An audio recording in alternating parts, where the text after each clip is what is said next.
Yo considero que es una de las personas más lúcidas para hablarnos de este tema. Es secretario del CARI, el Consejo Argentino para las Relaciones Internacionales. Y no quiero abundar más y dejarlo a Felipe que nos exponga. Muy bien.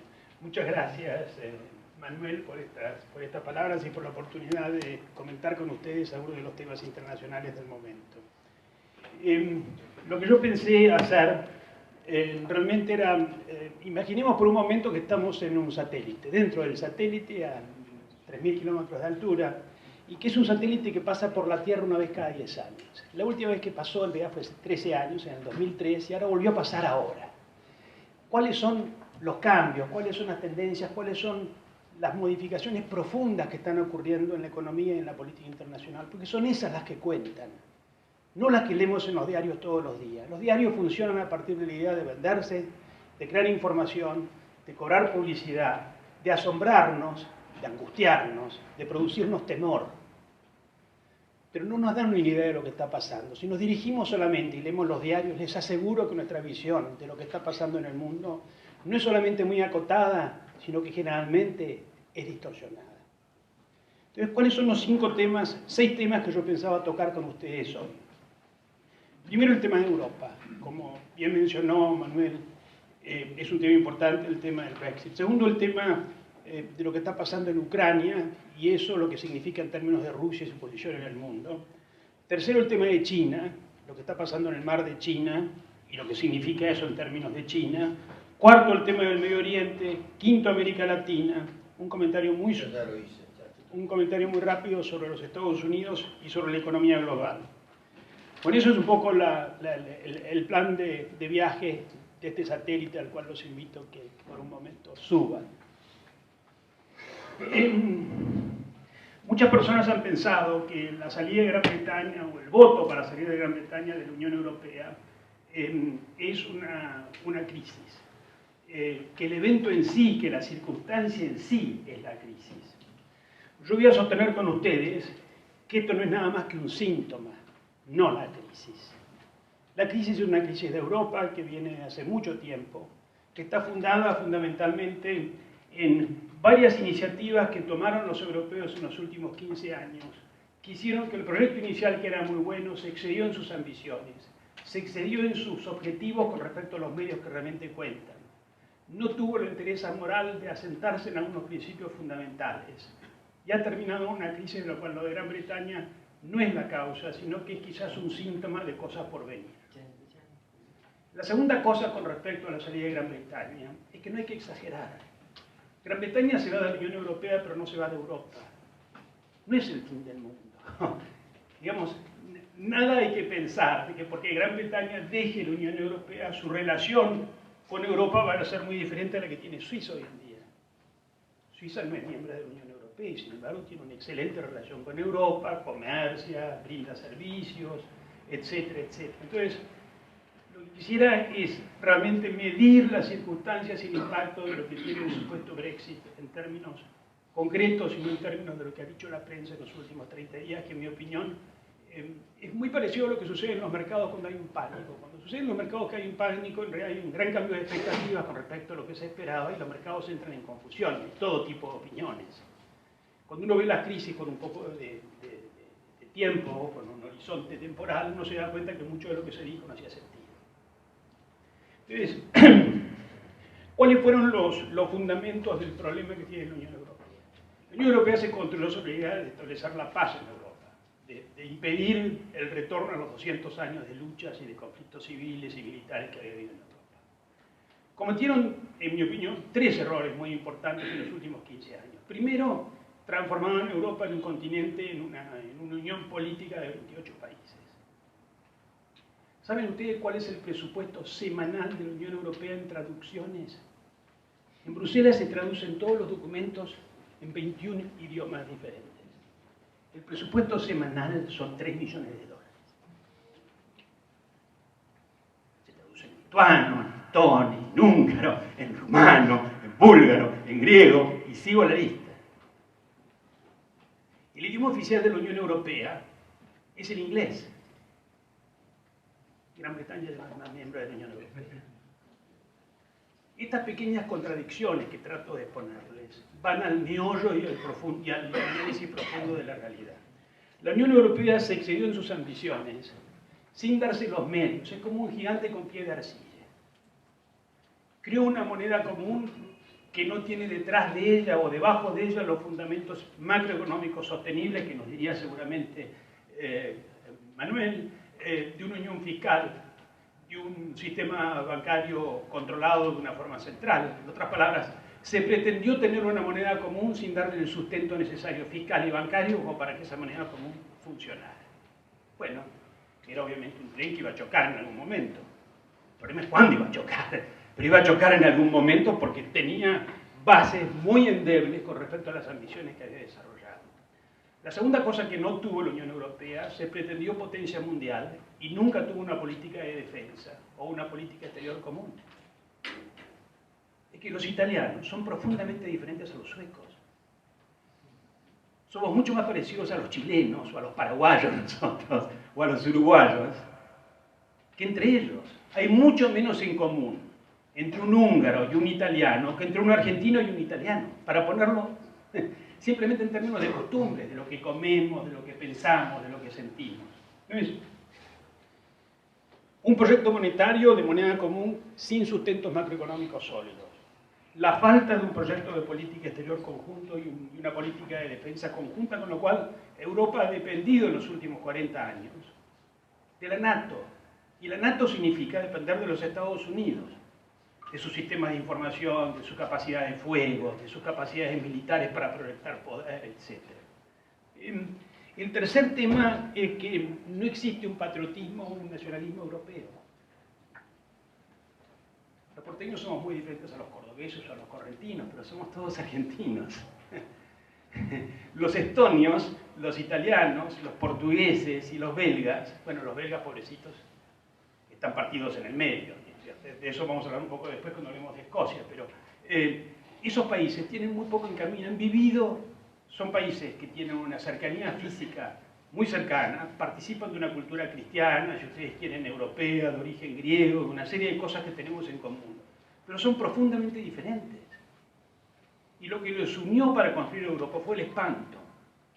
Y lo que les ha llevado a la situación actual de desinteligencias y de profunda, o por lo menos de crisis, es una ambición desmedida sin construir las bases para llevarla a cabo. Entonces, la salida de Gran Bretaña se ha presentado en la prensa equivocadamente como un acto de populismo. El pueblo menos populista de la Tierra son los británicos. Son localistas, pero de populistas no tienen absolutamente nada. Se los aseguro porque viví en Gran Bretaña, conozco muy bien Gran Bretaña, voy regularmente, fui educado por británicos de chico, etc. No es un pueblo populista, ni es un pueblo demagogo. Tienen otros defectos, son cínicos, hipócritas. Como todos los países tienen su dosis de defectos, pero no son populistas. ¿Qué es lo que vota Gran Bretaña? Gran Bretaña vota muy ajustadamente, fundamentalmente por volver a tener un sistema donde el movimiento de los perros y el comportamiento de la vacunación de los perros no depende de Bruselas, porque Bruselas es la otra cosa que hizo. Impuso, Bruselas, cuando digo Bruselas digo la Unión Europea y los sistemas centrales de la Unión Europea, impusieron una serie de reglamentaciones y cláusulas burocráticas extraordinariamente precisas y que además muchas de ellas son socializantes. La Europa construida en las regulaciones es la Europa de los franceses. La Europa de un Sarkozy que fue presidente conservador y no pudo hacer un solo cambio en 10 años de gobierno. En otras palabras, es una Europa aniquilosada, es una Europa que vive de la regulación y del control y de la protección, que se cierra sobre sí misma, es una Europa muy cerrada sobre sí misma, ¿no es cierto? Esa Europa, con esas debilidades, no era capaz de tener una política de defensa común, no era capaz de tener una política exterior común, era una moneda sin sustentos fundamentales en la macroeconomía, pero regula qué es lo que se tiene que hacer con los perros cuando cruzan la frontera. Creo que todos sabemos lo que adoran los ingleses los perros. Muchos dicen que los ingleses prefieren los perros a las personas, y quizás tengan razón, quizás es una elección, pero cuando digo lo de los perros, digo como un ejemplo gracioso. Se aplica a infinidad de cosas. La Unión Europea ha tratado en los últimos años de regular en las minucias el comportamiento comercial, el comportamiento profesional, las relaciones personales en temas de regulación, desde la energía, el transporte, etc., a un punto realmente agobiante.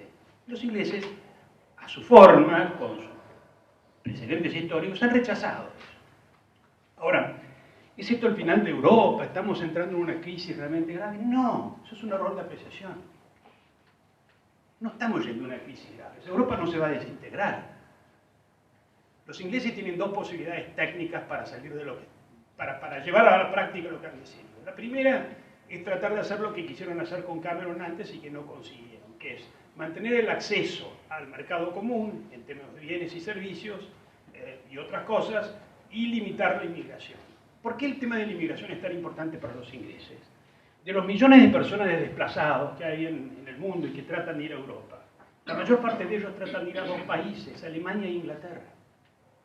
No van a Francia, porque las condiciones no son muy atractivas, no van a Bélgica, no van a Italia, sí van, pero quiero decir, los números grandes quieren ir a Alemania y a Gran Bretaña. Hoy en día y en los últimos años, cualquiera que haya visitado la costa normanda, en Calais hay centros de refugiados, digamos, con tiendas, gente que vive en tiendas que quieren cruzar el canal, pero no 10 personas, miles de personas que quieren cruzar el canal, y los ingleses dicen, bueno, que cruce el canal, pero que no tienen una vacunación, tienen que tener papeles, tenemos que saber que no son criminales, entonces están bloqueados miles de personas. En el caso de Alemania es diferente porque cruzan por la frontera, como ustedes saben, que ha sido un problema muy grande en los últimos 6 meses, 12 meses. Entonces, los ingleses quisieran, los británicos quisieran, mantener los privilegios del mercado común y poder controlar la inmigración. No es que estén en contra de la inmigración, porque Inglaterra es un país que tiene una población inmigrante, cualquiera que ha ido en los últimos años sabe, inmensa.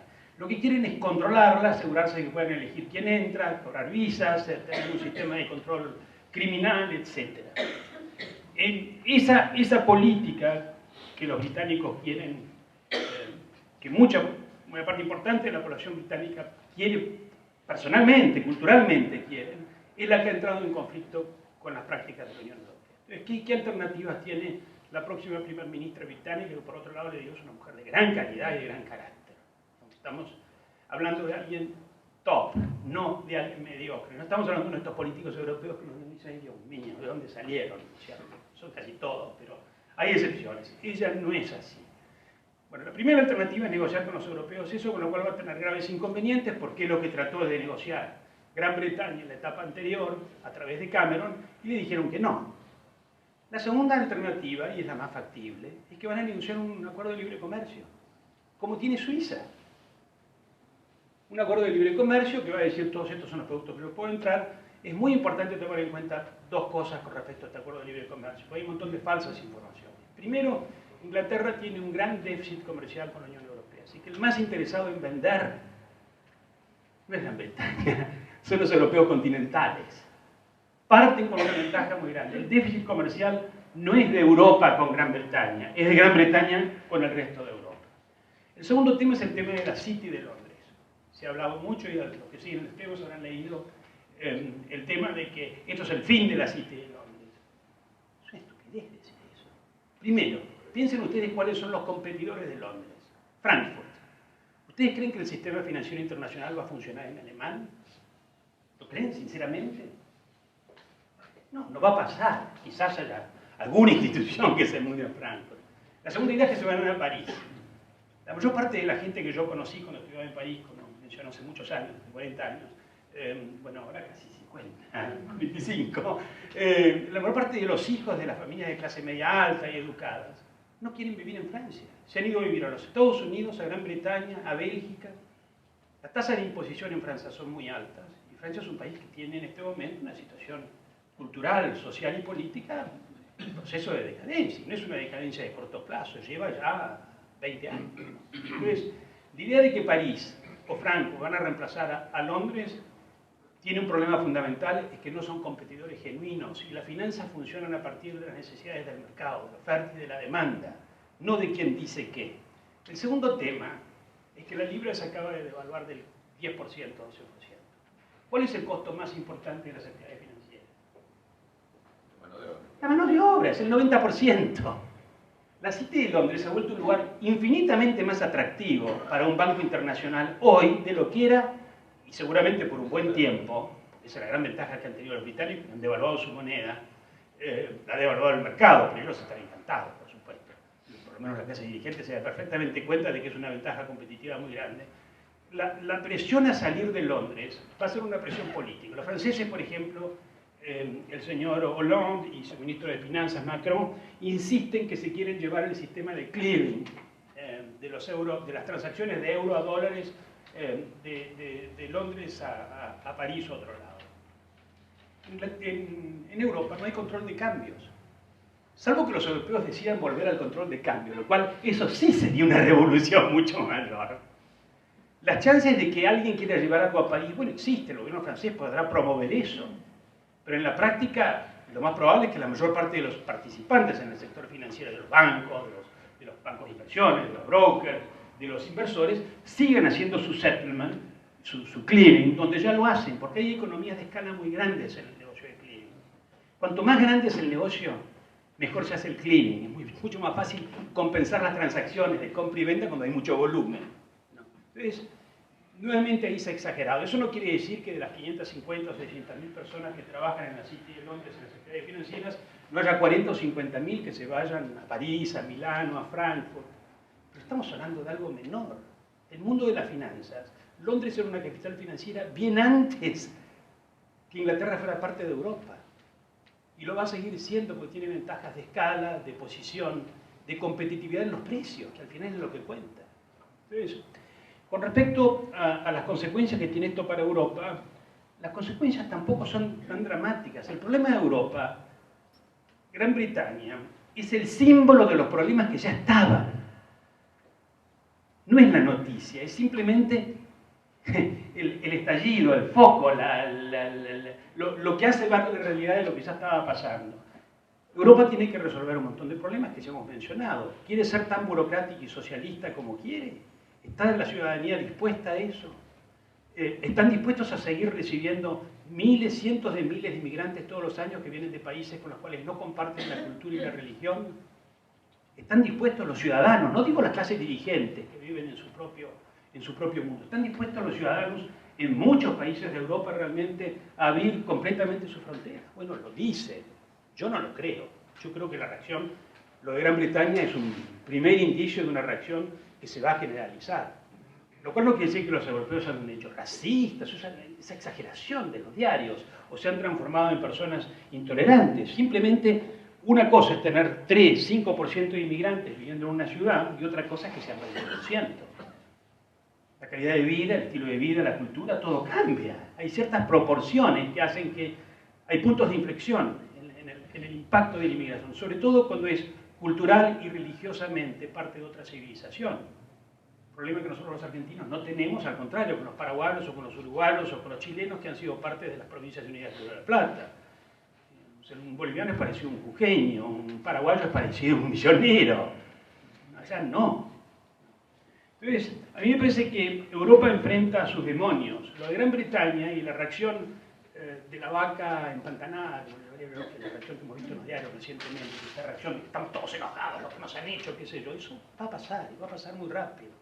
Y Gran Bretaña va a negociar un paquete, y los europeos van a tener que enfrentar sus demonios y resolver si quieren realmente tener una moneda común con sustento fiscal propio, cosa que Alemania se niega. Alemania quiere una Europa donde todo el mundo sea serio fiscalmente, pero que no es la fiscalidad central. Bueno, hay un problema. Hay un problema. El país que está más expuesto en Europa a salirse de Europa no es ninguno de los que se piensa. Es Italia. Italia en los últimos 10 años su PBI per cápita ha caído del 8%. Es un país lleno de gente creativa. Muchos de ustedes conocen Italia o son de orígenes italianos.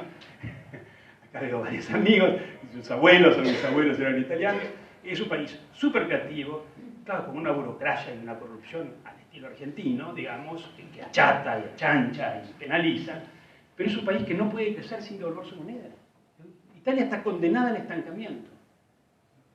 Si el señor Matteo Renzi en el mes de octubre pierde el referéndum que ha presentado, y existe una probabilidad del 50% de que lo prenda, nadie habla de eso, como nadie hablaba del Brexit, Italia va a entrar en una situación de discusión a fondo de cuáles son las condiciones de incorporación a Europa. Y eso puede pasar en otros lados donde hay gente un poco más extremista, donde hay gente, partidos de derecha, más más militantes, con más resentimiento social. Todo eso también puede pasar. Pero Italia no es por eso. En Italia sería realmente un problema de que Italia está estancada desde hace 10 años. Siendo el país que es un país maravilloso, lleno de cosas creativas, de empresas medianas de primera calidad, de gente que produce productos de diseños nuevos, que son capaces de ir a otro país y trabajar como los argentinos, hacer trabajos extraordinarios que no hacen en Italia, los hacen en otros lados, etc.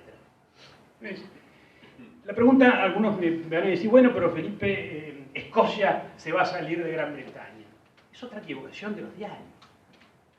¿Ustedes creen que los españoles, los belgas y algunos de los países de este que tienen comunidades étnicas diferentes van a permitir que los españoles van a decir sí, que los escoceses salgan de Gran Bretaña, miran al costado y dicen, Dios mío, ¿qué vamos a hacer con los vascos y los catalanes que van a hacer lo mismo?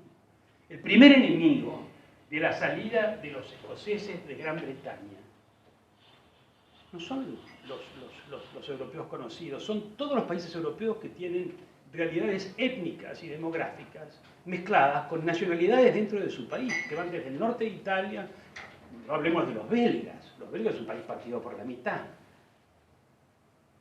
y no se quieren demasiado, que hablan un idioma diferente y que comparten una ciudad común por la cual se sienten orgullosos, que es Bruselas. Fuera de eso. Entonces, la idea de que Gran Bretaña se va a partir, sí, Escocia podría salir, pero no a través de la Unión Europea, va a tener que primero votar de salir, va a tardar 2 años, y después va a tener que aplicar a la Unión Europea para ver si lo acepta. Bueno, estamos hablando de un proceso de 3 años. En 3 años en Europa van a pasar muchas cosas. No sabemos cuáles, pero es evidente, dado el síntoma de lo que representa lo que pasó en Gran Bretaña, de que en Europa van a pasar muchas cosas.